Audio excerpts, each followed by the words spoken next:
আমরা যখন নবী সাল্লাল্লাহু আলাইহি ইসলামকে সালাম দেই, দরুদ পাঠ করি, বিষ্ণু সাল্লাল্লাহু আলাইহি ইসলাম কবর থেকে ওই সালামের উত্তর দেন। উনি উনার কবরে এখনো জীবিত অবস্থায় আছেন, হায়াতুন নবী। তবে আমরা এখন যেরকম জীবিত এরকম নয়, বারজাকি জগতের জীবিত। তিনি ইন্তেকাল করেছেন, মৃত্যুবরণ করেছেন, তিনি বারজাকি জগতে চলে গিয়েছেন, কিন্তু সেই জগতে তিনি জীবিত। আল্লাহ তাআলা ওনার রূহটাকে ফিরিয়ে দেন। সাহাবারা বললেন, ইয়া রাসূলুল্লাহ, কিভাবে আপনি উত্তর দেন? আপনার দেহ মাটি খেয়ে ফেলবে না? রাসূল সাল্লাল্লাহু আলাইহি ওয়াসাল্লাম বললেন, ইন্নাল্লাহ তাবারাকা ওয়া তাআলা হাররামা আলাল আরদি আজসাদাল আম্বিয়া।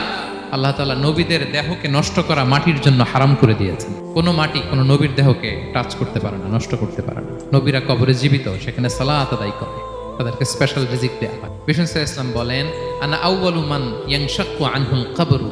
কিয়ামতের দিন ময়দানে মাহশারে, হাশরের ময়দানে সর্বপ্রথম আমি কবর ফুঁড়ে উপরে উঠে দাঁড়াবো। এবং হাশরের ময়দানে উনি কোথায় দাঁড়াবেন? ওনার জন্য একটা স্পেশাল জায়গা থাকবে। জায়গাটার নাম হচ্ছে মাকামে মাহমুদ।